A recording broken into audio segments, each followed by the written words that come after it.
Jermaine was 38 years old, and by most metrics, he was a man of modest means.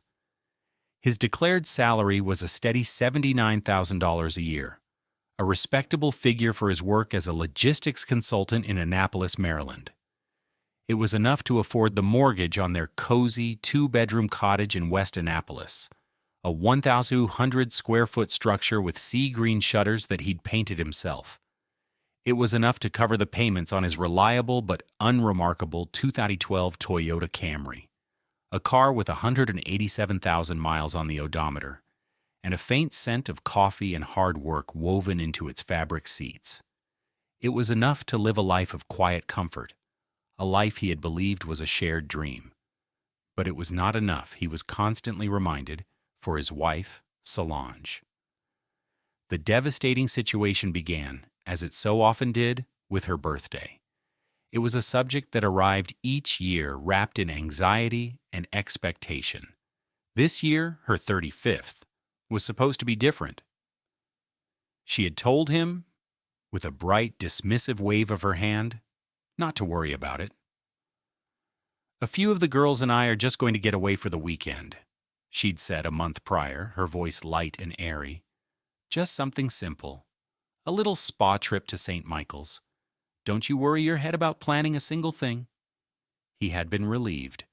Planning parties for Solange was like navigating a minefield of unspoken desires and expensive tastes. Her simple was never simple. Her little something always came with a four-figure price tag he was expected to produce, stretching their carefully managed budget to its breaking point. This year, her proactive planning felt like a gift. He'd kissed her, his heart swelling with a gratitude that now felt profoundly foolish. He loved her. He loved the way her deep brown skin seemed to hold the light, the curve of her smile when she was genuinely happy, a rarity he cherished. He loved the memory of the woman he'd married 5 years ago, a woman who seemed to want the same things he did, a partnership, a home, a future built hand in hand. So, while she was supposedly being pampered with cucumber water and facials, Jermaine had planned his own quiet surprise. He wasn't a man for grand, flashy gestures, but he was a man of deep, abiding affection. His plan was simple, rooted in the life they actually lived. He'd booked a table for two at their favorite small bistro for the following night, bought a modest but beautiful silver locket from a local artisan for $225, and arranged for his sister, Naima, to help him set up a small, welcome home celebration. The final piece was the most important. He was going to tell her his secret. The secret he had been nurturing for 3 long years, the source of his late nights, and the true destination of every spare dollar he had. He was going to tell her that his logistics consulting was a cover story. He was going to tell her that they were not just comfortable, they were successful. He was going to tell her that he was the sole owner and founder of Chesapeake Yacht Charter, LLC, a burgeoning enterprise that was finally, solidly in the black. He was going to lay the keys to a new life at her feet. He had no idea how terribly wrong he was. He had no idea that the foundation of their life was not built on the solid ground he imagined, but on a sinkhole of deceit, and he was moments away from plunging into it. The truth was waiting for him, gleaming white and obscene under the late afternoon sun, docked just a few miles from their little cottage with the sea-green shutters. Have you ever poured your entire soul into building a future for someone, only to discover they were building a different one without you? It's a special kind of devastation, one that rewrites every memory you thought you cherished. We'd love to hear in the comments if you've ever faced a betrayal that changed everything. Their life in the West Annapolis cottage was a carefully curated picture of domestic normalcy. Jermaine was the steady hand, the quiet architect of their stability. On Saturday mornings, while Solange slept in, he was the one tending to the small garden in their backyard, a patch of earth where he grew tomatoes and herbs. The garden was his sanctuary, a place of tangible growth. The cost was minimal, a few $dozen for seeds and soil, but the yield felt priceless. He would come inside, his hands smelling of dirt and basil, and make coffee in their $80 Cuisinart machine. He'd pack Solange's lunch for the week on Sundays, neatly portioning grilled chicken and quinoa into a set of $10 glass containers, an act of service she accepted as her due. His world was one of practicalities and quiet investments. His watch was an $89 Timex Expedition, its leather band worn soft with use. His work clothes were from Kohl's, purchased during a sale, rarely costing more than $40 for a button-down shirt. He managed their joint checking account with meticulous care, tracking every debit, ensuring the $3,200 monthly mortgage was paid on time, that their utility bills were covered, and that they were putting a meager but consistent $200 a month into a savings account. Solange lived in a different financial reality, one that constantly chafed against the boundaries of their shared one. Her world was one of desire, of things seen on Instagram and in the glossy pages of magazines that arrived at their house, addressed to her. "Jermaine, look at this," she'd say, pointing to a photo of a woman stepping out of a car. "It's a Burberry trench coat, just classic. It's an investment piece." An investment of $2,400 they did not have. He would smile, a tight, pained expression. "It's beautiful, baby, but you know things are tight right now." "Things are always tight, Jermaine," she would reply, the warmth draining from her voice. The sentence was not an observation. It was an accusation. It was the preamble to the inevitable comparison. Philip just bought his new girlfriend a Cartier bracelet for her birthday, just because. Philip, her ex-husband, the ghost at their feast. He was a partner at a downtown law firm, a man who moved through the world with the easy confidence that a seven-figure income provides. Solange had been married to him for 2 years before leaving him, a story she told with the air of a dramatic escape from a gilded cage. "He was all about appearances, Jermaine," she'd told him when they were dating. "Everything was about the money, the status. I wanted something real." Yet, Philip's name was a constant presence in their home. It was invoked whenever Solange felt the pinch of their budget. It was attached to stories of trips to Paris, of dinners at Michelin-starred restaurants, of the white BMW 3 Series he had leased for her, a car that cost more per month than their entire grocery budget. The contrast was a weapon she wielded with casual cruelty.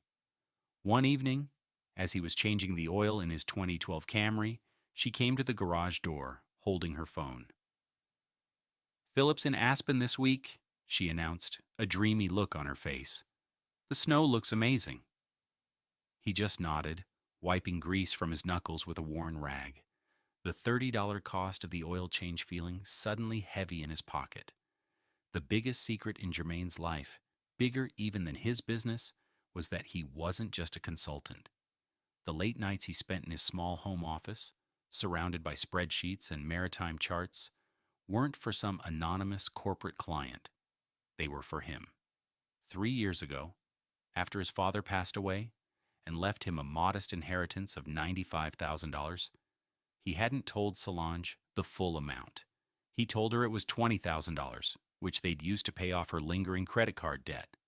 The remaining $75,000 became the seed money for Chesapeake Yacht Charter, LLC. He'd bought his first boat, a used but solid 38-foot Sea Ray, for $68,000 and spent the rest on licenses, insurance, and marketing. For 3 years, he had reinvested every single dollar of profit. He hired a small, fiercely loyal crew. He managed bookings through a discreet website. He kept his name off the public-facing materials, listing his trusted captain, Eva Rostova, as the primary contact. To Solange, his side hustle was a vague, unprofitable hobby. "Are you still messing around with that little boat thing?" she'd ask, her tone dripping with condescension. "I hope you're not sinking our money into it." "It pays for itself," he would lie, the words tasting like ash. In truth, The business was thriving. Last year, it had grossed over $400,000. This year, it was on track for more. He had recently acquired the crown jewel of his fleet, a stunning 62-foot yacht named the Constellation, purchased for $1.2 million through a carefully structured business loan. The vessel was already booked solid for the next 6 months, bringing in upwards of $8,000 per charter. His personal $79,000 salary was a fiction, a dam holding back a flood of wealth he planned to share with her. He was building something real, just like she said she wanted. He thought this sacrifice, this secret toil, was the ultimate act of love. He was proving he could give her the world, but on his own terms, through his own hard work. He just needed a little more time. The outrage began as a slow burn, a collection of small cuts that he had dismissed as paper thin. In hindsight, they were mortal wounds. The escalating betrayal wasn't a single act, but a campaign of 1,000 dismissals, a slow, steady erosion of respect that he had willfully ignored, blinded by love and hope. There was the incident with the anniversary dinner. For their 4th anniversary, he had saved for months to take her to a celebrated restaurant in the Inner Harbor, a place she had mentioned wanting to try. The bill came to $480, a significant stretch for him. He paid it with a smile, feeling proud. On the drive home, she was quiet. "What's wrong, baby?" he asked, reaching for her hand. She pulled it away. "It was nice, Jermaine. It was. But it just feels like trying too hard." She sighed, a sound of profound disappointment. "When Philip and I went to that same place, he knew the owner. We didn't even see a menu. They just brought us course after course. The sommelier knew his exact preferences." She looked out the window of his Camry. "It's just a different level, you know?" He felt the blood drain from his face. The $480 he had been so proud of suddenly felt like a handful of pennies. He said nothing, just gripped the steering wheel, the worn plastic cool beneath his tense fingers. The rest of the drive back to their little cottage was silent, the space between them thick with everything he couldn't afford. Then there were the lies, small ones at first. She'd come home with a new purse, a $450 Coach tote bag. "Where did that come from?" he'd asked, knowing their budget. "Oh, this old thing?" She'd laughed a little too quickly. "My mom gave it to me. It was just sitting in her closet." He later saw the charge on their joint credit card statement, hidden amongst the groceries and gas fill-ups. When he gently confronted her, she flew into a rage. "My God, Jermaine, can I not have one nice thing? Do you have to track every single penny I spend? It's suffocating. I feel like I'm being audited, not married. Philip never, ever questioned what I bought." The argument ended as it always did, with him apologizing, feeling like a miserly tyrant for simply trying to keep their shared financial life afloat. He had made a critical mistake. He believed her anger was about the purse, about the money. He didn't understand that it was about her resentment of the life she was living with him. The planning for her girls' weekend was the masterpiece of her deception. She had woven a tapestry of believable details. She'd named the friends who were going Tiffany and Maria. She'd talked about the specific spa treatments they had booked. She'd even shown him the website for the inn in St. Michael's, a charming, rustic place that cost $350 a night. "We're splitting it 3 ways, so it's totally affordable," she'd assured him, patting his cheek. 2 weeks before the trip, he was in his home office, supposedly working on a consulting deck. In reality, he was reviewing the quarterly financials for Chesapeake Yacht Charter LLC. An email from Captain Eva caught his eye. The subject line was, "New high-value booking, the Constellation." He opened it. The charter was for the upcoming weekend, a private sunset cruise for 2. The fee was $8,500, paid in full, up front. The name on the booking made his breath catch in his throat. Philip Sterling. Jermaine felt a cold knot form in his stomach. It was a coincidence, he told himself. A sickening, bizarre coincidence. Philip was a wealthy man in a town full of water. Of course he would charter a yacht. It had nothing to do with him. It had nothing to do with Solange. But the seed of doubt was planted. The following evening, Solange was in the shower. Her phone, a new iPhone 14 that had cost $999 and been the source of another tense discussion, buzzed on the nightstand. He never looked at her phone. It was a line he didn't cross, but the knot in his stomach tightened into a fist of pure dread. He picked it up. The screen was lit with a notification, a text from a number not saved as a contact, but one he recognized from a past legal document she'd left on the counter. It was Philip. The message was short and devastating. Confirmed for Saturday. The constellation is all ours for the sunset. Can't wait to have you back in your element. Tell no one. Jermaine put the phone down, his hand trembling. The room seemed to tilt on its axis. The constellation, his boat, the crown jewel of his secret empire. Tell no one. Her girls' weekend in St. Michael's, the lies about Tiffany and Maria, the spa, the rustic inn. It was all an elaborate fiction, a cover for a secret rendezvous with her ex-husband on a yacht that he, her hard-working, budget-conscious husband, unknowingly owned. The cruelty of it was breathtaking. It wasn't just infidelity. It was a profound and absolute mockery of his entire existence.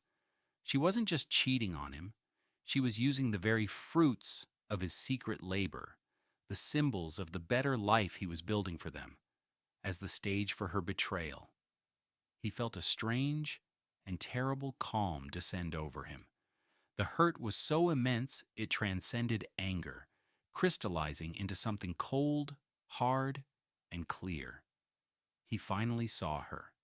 Not the woman he loved, but the woman who had been standing in front of him all along, laughing at him in plain sight. He had thought he was building her a palace, but he was only financing the renovations on a life she planned to live with someone else. The rage was there, a white-hot core deep inside him, but on the surface he became perfectly still. He would not confront her, not yet. He would let her walk straight into the trap she had set for herself. He would let her believe her lies, right up until the very last second.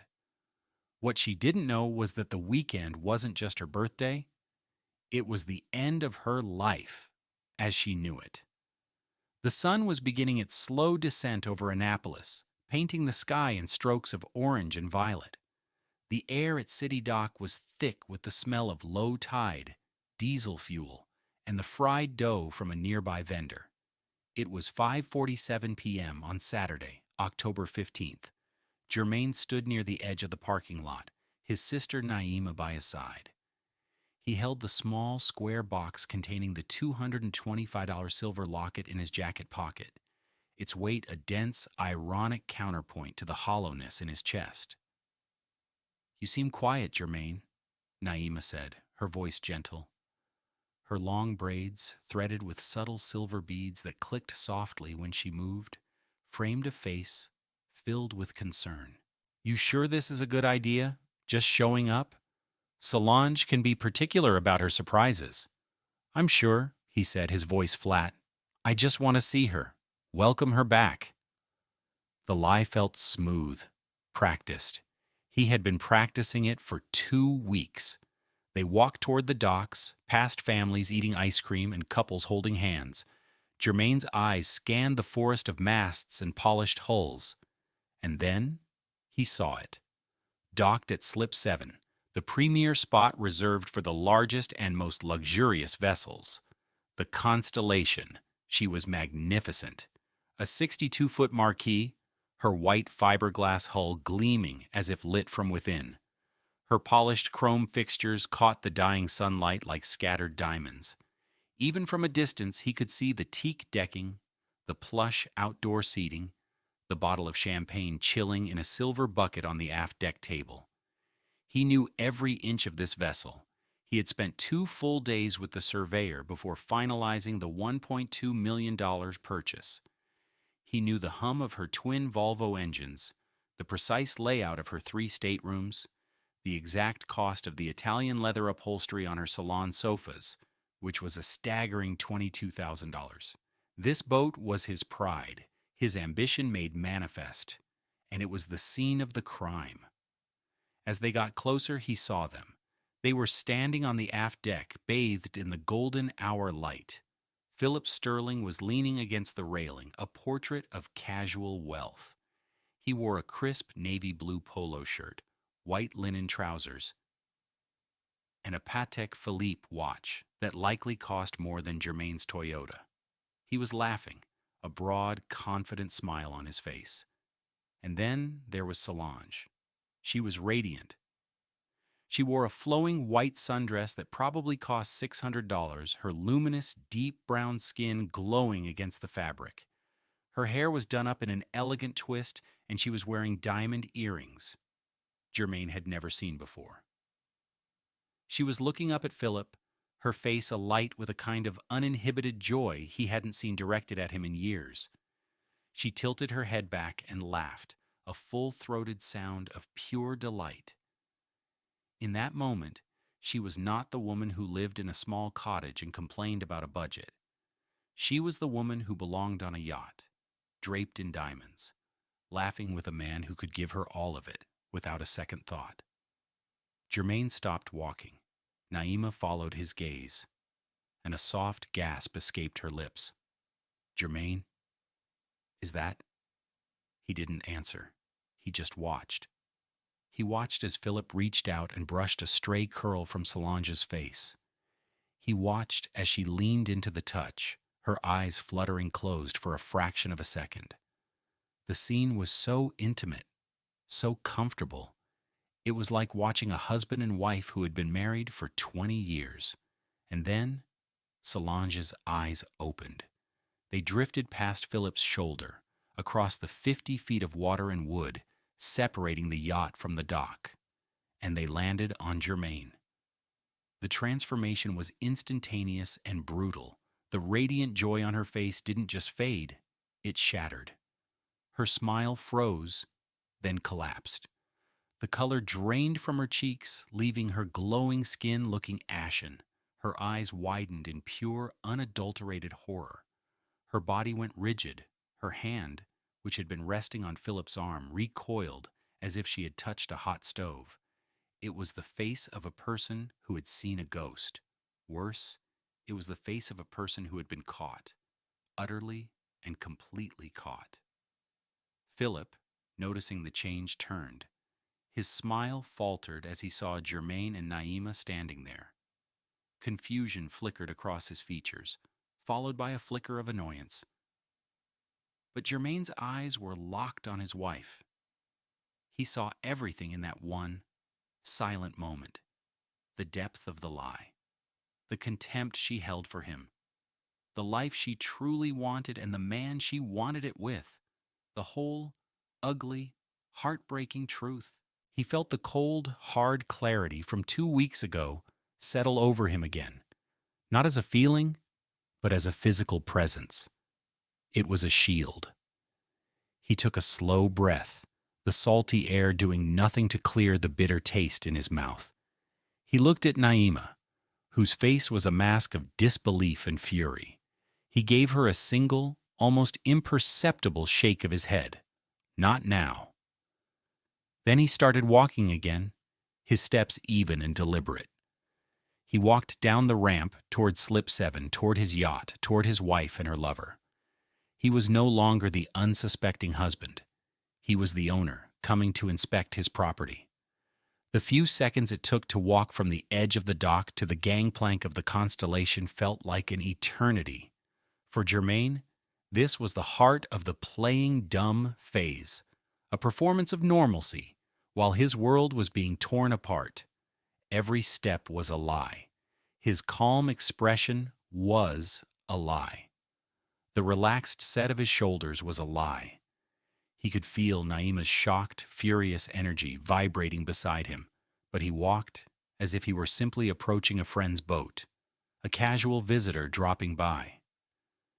He saw Solange's panic escalate with each approaching step. Her mind was clearly racing, trying to formulate a story, any story, that could explain the impossible scene. He could almost hear the gears grinding in her head. What is he doing here? How did he know? This can't be happening. Her eyes darted from Jermaine to Philip and back again, her breath coming in short, shallow puffs. Philip, on the other hand, had recovered from his initial surprise. His expression had settled into one of smug arrogance, tinged with irritation. He saw not a threat, but an inconvenience. He saw the budget-conscious husband, the man who drove a 10-year-old Camry, showing up to spoil his expensive romantic evening. He stepped forward slightly, subtly positioning himself in front of Solange, a proprietary gesture that sent a fresh wave of cold fury through Jermaine. As Jermaine reached the base of the gangplank, a crew member, a young man named Ben, whom Jermaine had hired 3 months ago, moved to intercept them. "Excuse me, sir, this is a private charter." Before Jermaine could speak, Philip's voice boomed from the deck. "It's all right, Ben, let him on. Apparently, we have some uninvited guests." His tone was laced with condescension, the voice of a man used to being in charge, a man swatting away a fly. Jermaine ignored him completely. He held up a hand to Ben, his eyes calm and steady. "It's okay, Ben. I need to speak with the captain." He stepped onto the gangplank, the slight sway of the boat under his feet a familiar sensation. He felt nothing. The pain, the rage, the heartbreak. It was all there, but it was packed away, sealed in a box of ice. In its place was a profound, almost serene sense of purpose. He was an owner about to liquidate a failed asset, his marriage. He reached the deck. The air was thick with tension. Solange stood frozen, her face a mess of terror and shame. Philip crossed his arms, a smirk playing on his lips.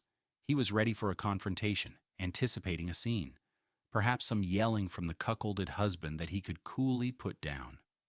He was expecting emotion. He was about to be deeply disappointed. Jermaine's gaze swept past them both, as if they were nothing more than decorative statues. He saw Captain Eva Rostova emerge from the helm, her professional smile already in place. Eva was a woman in her 50s with sharp blue eyes and a no-nonsense demeanor. She was the best captain on the Chesapeake Bay, and the first person he had hired. She was fiercely loyal to the company, but she did not know him as the owner's husband. To her, he was just a man who had boarded her charter. "Good evening," she said, her voice crisp. "I'm Captain Rostova. Can I help you? This is a private excursion." "Ava," Jermaine said, his voice quiet, but carrying the unmistakable weight of authority. Her eyes narrowed slightly, a flicker of confusion. She knew his name from payroll, from their business calls, but they had never met in this context. Philip stepped forward. "Captain, I rented this yacht for the evening for $8,500. These people are not my guests. I'd like you to remove them from my boat." He said, "My boat," with a sense of ownership that was almost comical. Solange finally found her voice, a choked, desperate whisper. "Jermaine? What are you doing here? I can explain." Jermaine didn't even look at her. His entire focus was on Captain Eva, who was now looking from Philip's arrogant face to Jermaine's unnervingly calm one. She sensed something was wrong, that this was not a simple domestic dispute. The power dynamic was off. This was the moment. The culmination of 3 years of secret work, of 1,000 small humiliations, of 2 weeks of cold, calculated waiting. He had imagined this moment, played it over and over in his mind. He had thought it would feel triumphant. Instead, it felt like signing a death certificate, necessary, final, cold. He looked directly into Captain Eva's eyes. He didn't raise his voice. He didn't need to. He let the silence stretch for one more beat, letting the weight of the moment settle on everyone. Then he said the three words, "I'm the owner." The three words hung in the air, simple, quiet, and utterly devastating. They landed with the force of a physical blow. For a moment, nothing happened. The only sounds were the gentle lapping of water against the hull and the distant cry of a gull. Then, the world reconfigured itself around those three words. Captain Eva Rostova's reaction was immediate and telling. The professional mask dropped, replaced by a flash of stunned comprehension, followed instantly by unwavering loyalty. Her sharp eyes widened for a fraction of a second as the pieces clicked into place, the name on the ownership papers, the voice on the phone, the man standing before her. She straightened her shoulders, her entire demeanor shifting from charter captain to subordinate officer reporting to her commander. "Sir," she said, her voice stripped of its earlier pleasantries, now crisp and respectful. "My apologies. I didn't recognize you."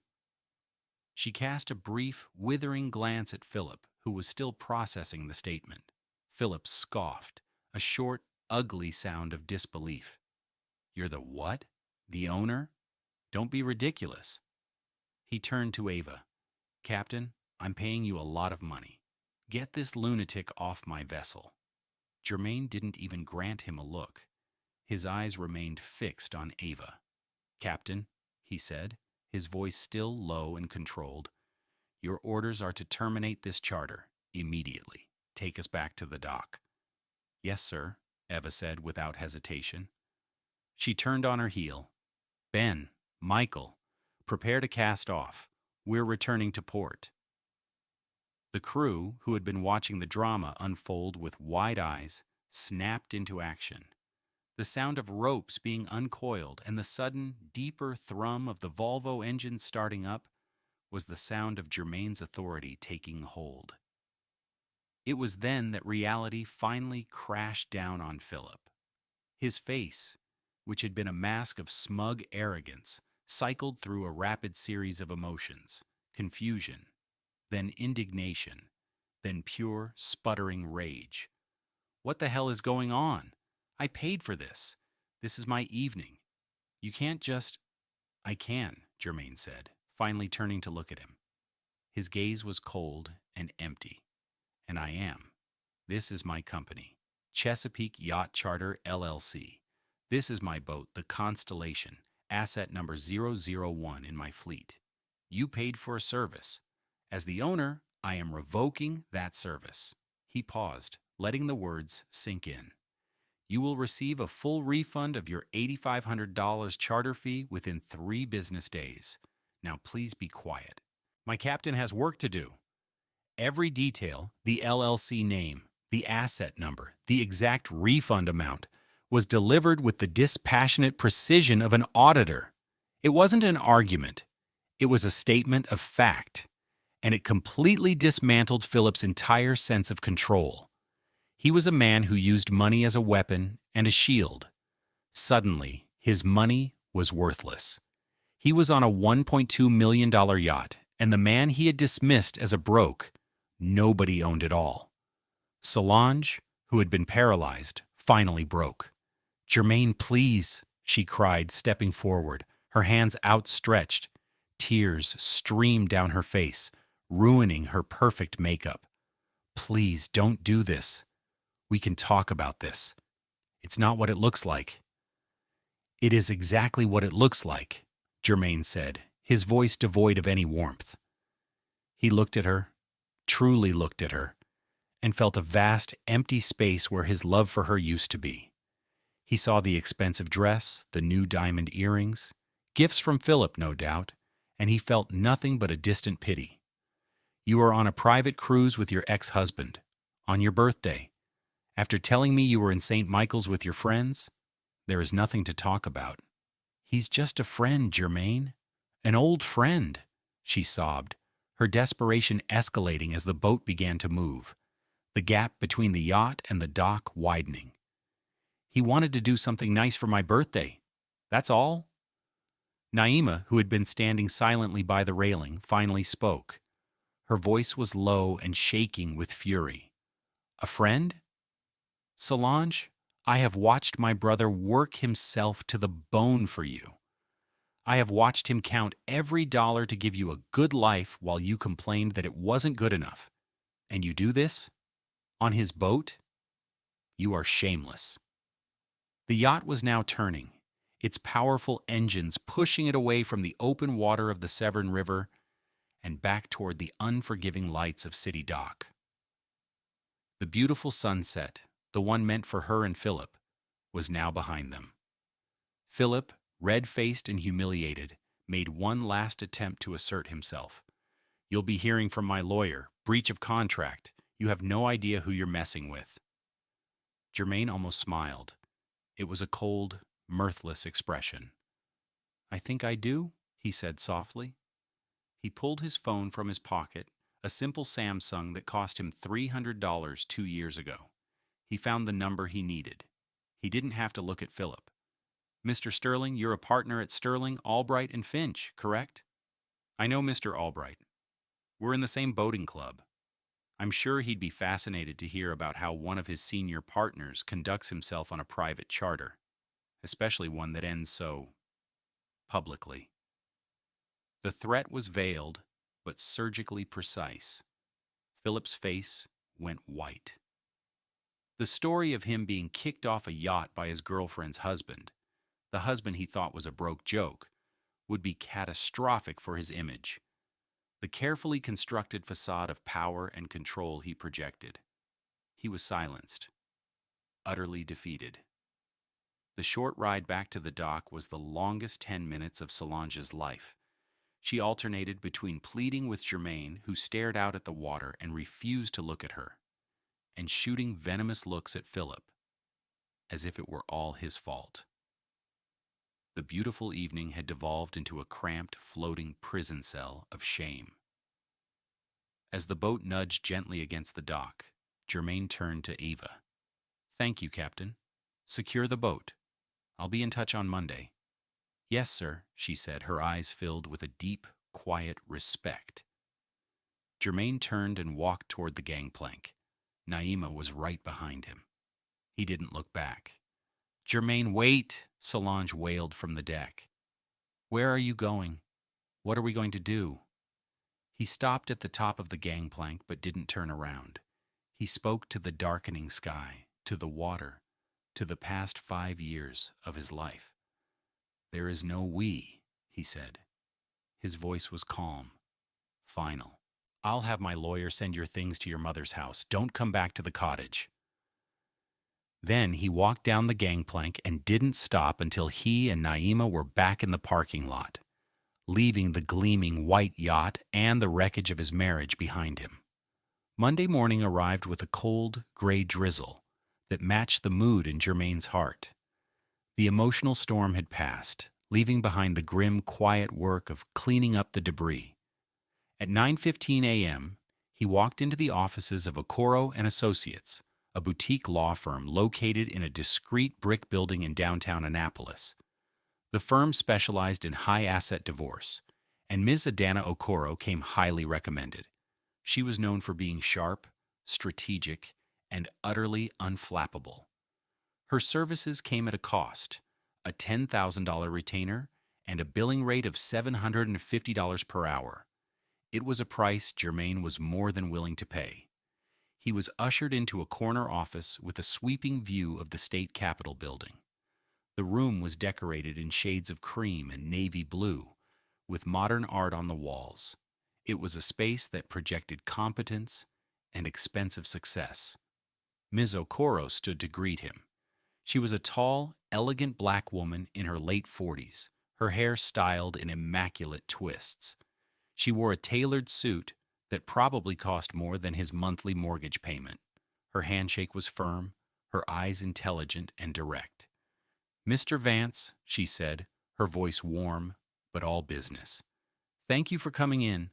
Your sister Naima gave me a brief overview, Please tell me everything from the beginning." For the next hour, Jermaine laid it all out.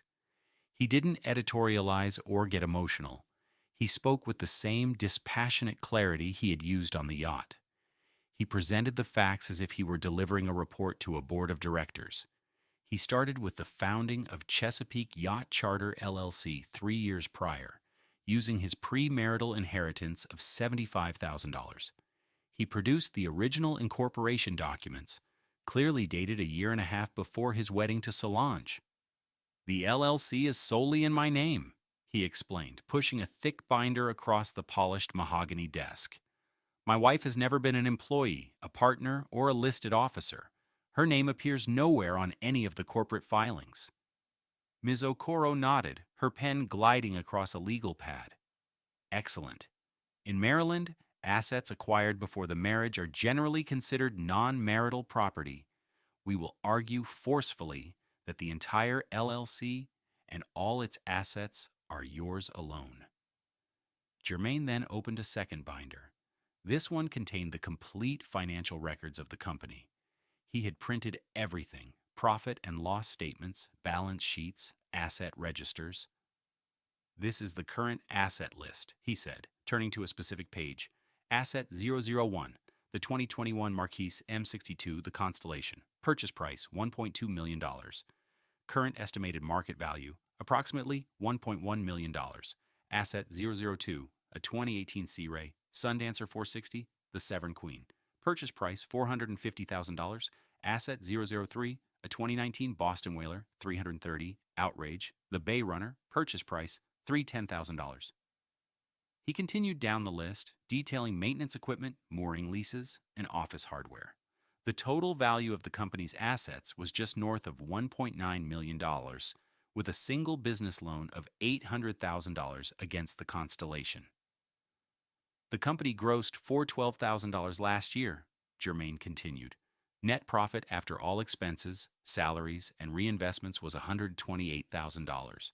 My official salary, which I draw and deposit into our joint account, is $79,000. The rest has been retained as earnings within the company for expansion." Ms. Okoro looked up from her notes, a flicker of admiration in her eyes. "You've been very disciplined, Mr. Vance.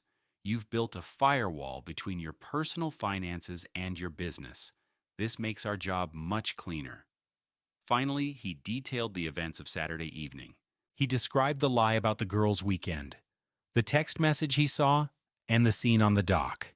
He handed over a printed statement from his sister, Naima, a corroborating witness to the public event. "Adultery is a grounds for divorce in Maryland," Ms. Okoro stated, "and while it may not drastically change the financial outcome regarding premarital assets, it certainly demolishes any claim she might try to make for alimony based on need or lifestyle. She has, through her actions, forfeited her right to spousal support." She laid out the strategic plan. Step 1. File for an absolute divorce immediately, citing adultery. Step 2. Simultaneously file a motion to prevent Solange from accessing the West Annapolis cottage, which, while purchased during the marriage, was paid for primarily by funds Jermaine could trace back to his premarital business income. Step 3. Offer a swift, clean settlement. "We will offer her half the equity in the house, which is approximately $45,000, Ms. Okoro said, her voice precise. "We will offer her half the value of the joint savings account, which is $3,800, and we will offer her the Toyota Camry. She can keep her personal belongings and any gifts you gave her. In exchange, she signs a full waiver of any and all claims to the LLC, now and in the future, and waives any right to alimony. It is a more than fair offer under the circumstances. If she refuses, we proceed to discovery and trial, where her actions will be laid bare in a public court. I do not believe she will want that."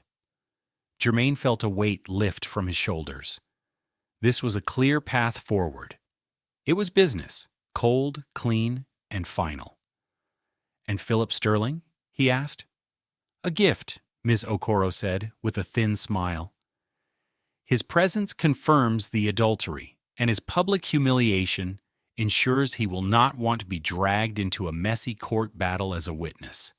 He will pressure her to take the deal and disappear quietly.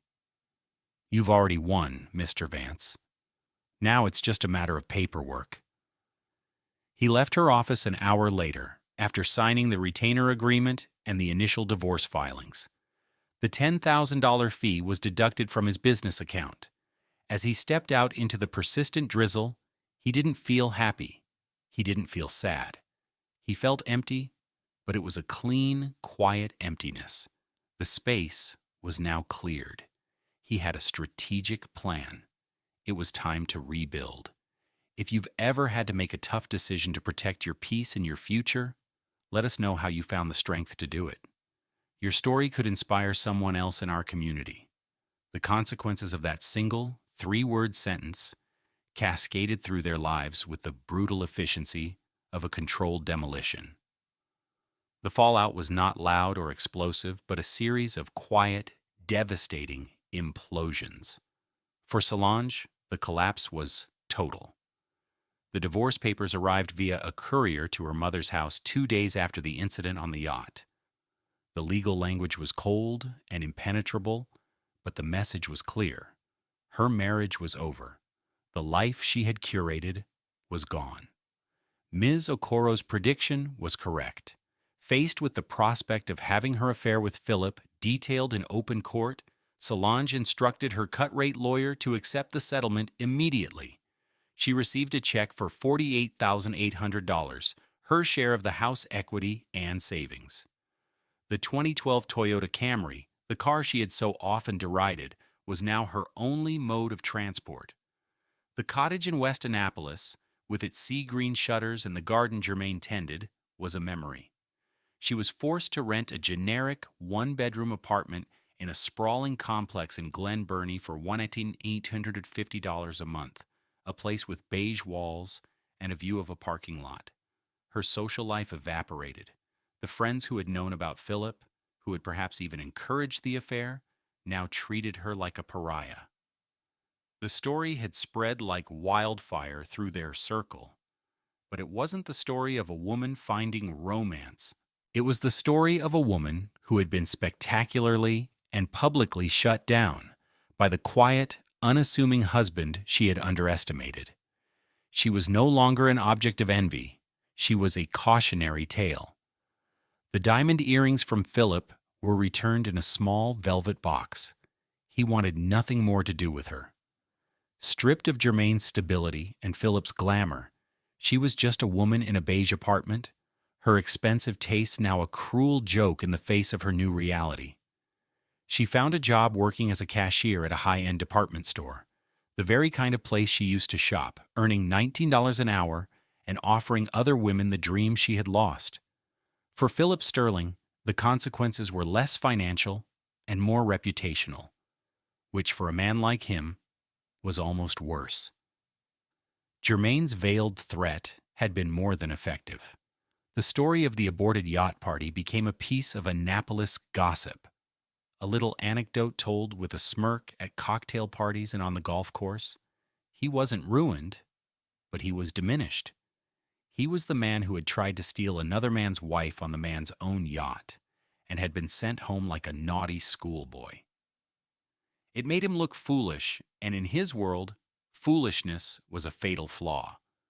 A potential major client, hearing the story from a mutual acquaintance, decided to go with another firm, a loss of an estimated $200,000 in annual billing for Sterling, Albright, and Finch. Mr. Albright had a very pointed, closed-door conversation with Philip about discretion and the firm's image. The humiliation stung far more than any financial penalty.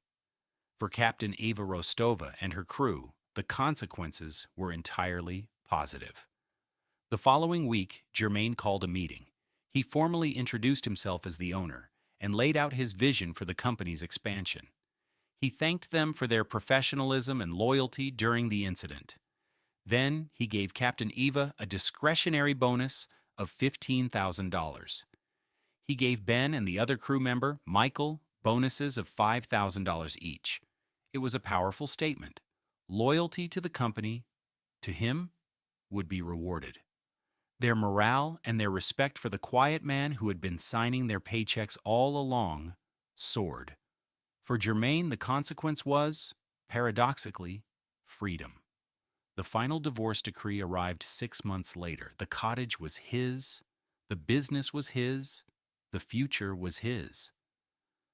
The absence of Solange's constant low-grade disappointment and her endless desires was like the cessation of a chronic headache he didn't realize he had until it was gone. His finances, no longer siphoned off to fund a lifestyle they couldn't sustain, flourished. The money he had spent on her expensive dinners, her clothes, her unspoken demands, was now funneled directly back into Chesapeake Yacht Charter, LLC. The gaping hole in his heart was still there, but it was clean now, not filled with the poison of deceit. He began the slow, quiet work of healing. He had lost a wife, but he had regained himself.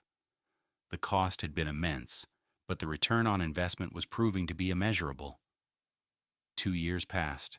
The sharp edges of the betrayal had softened, worn down by the steady rhythm of work and the changing of the seasons on the Chesapeake. The gray drizzle of that fateful Monday had long since given way to the brilliant, hopeful sunlight of a new chapter. Jermaine stood at the helm of a small, 28-foot sailboat, the Resilient. He had bought her a year ago for $45,000, not as a business asset, but as a personal indulgence. She was old but sturdy, with a teak-trimmed cabin and sails the color of bone. She was his church, his therapy, his quiet place. It was a perfect Sunday afternoon in late September, and the Severn River was calm, the water a deep, shimmering blue. Chesapeake Yacht Charter, LLC had grown beyond his initial projections. He had used the retained earnings to acquire 2 more vessels, a sleek powerboat for smaller, faster excursions, and another mid-size yacht to meet the booming demand. His fleet of 5 was the most respected in Annapolis. He now employed a full-time staff of 12, including an office manager who handled the bookings, freeing him up to focus on strategy and, on days like this, to simply sail. He had drawn a larger salary, a comfortable $180,000 a year, but his lifestyle had barely changed. He still lived in the West Annapolis cottage with the sea-green shutters.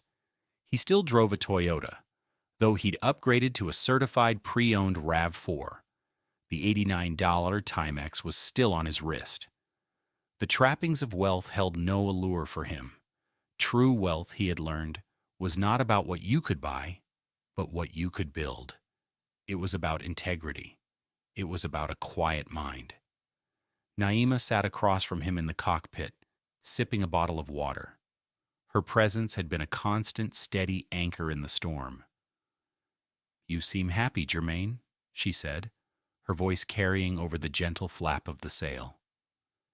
He looked out at the shoreline, at the grand houses set back from the water. He used to look at them with a pang of inadequacy, a feeling stoked by Solange's endless comparisons. Now he felt nothing but a calm detachment. They were just houses. "I am," he said, and the simple truth of the words filled him with a sense of peace. "I'm content. The business is good. Life is simple." "Have you heard from her?" Naima asked softly. It was the first time she had mentioned Solange in over a year. Jermaine shook his head. "No. I heard through the grapevine she moved to Northern Virginia a while back, working some retail management job. I hope she's okay. I truly do." And he meant it. The anger had long since faded, leaving behind only a scar and a lesson. Forgiveness, he had discovered, was not for her benefit. It was for his. It was about setting down a heavy burden that he no longer needed to carry. He thought back to the man he was 2 years ago, the man so desperate for a woman's approval that he had hidden his own success, the man who had measured his worth by her happiness. He barely recognized him. The crisis had stripped him down to his foundations, and in the rebuilding, he had constructed someone stronger, someone more authentic. The real product he was building was never just a yacht charter company. It was a life of his own design, built on his own values. The outer layer, the shiny boats, and the healthy profit margins was what the world saw. But the inner engine, the thing that truly drove him, was the quiet satisfaction of self-reliance, the deep, abiding peace that comes from being the captain of your own soul. As the sun began to dip toward the horizon, casting a familiar golden glow across the water, he felt a sense of profound gratitude. He had been betrayed, yes. He had suffered a humiliation that could have broken him. But in the end, the experience had not destroyed him. It had revealed him. It had forced him to see that the love he was so desperately trying to earn was a pale imitation of the self-respect he had possessed all along. True wealth isn't about the yacht you can rent for an evening. It's about having the strength to own your life, to steer your own course, even when it means turning the boat around and heading back to shore alone. It's about building something that will last, not for show, but for the quiet, unshakable peace it brings to your own heart. What do you think is the most important foundation for a happy life? Is it wealth, love, or self-respect? Share your thoughts in the comments below, and let's continue this conversation. Thank you for joining us on Love Beyond Pride, where every story is a journey to a stronger self.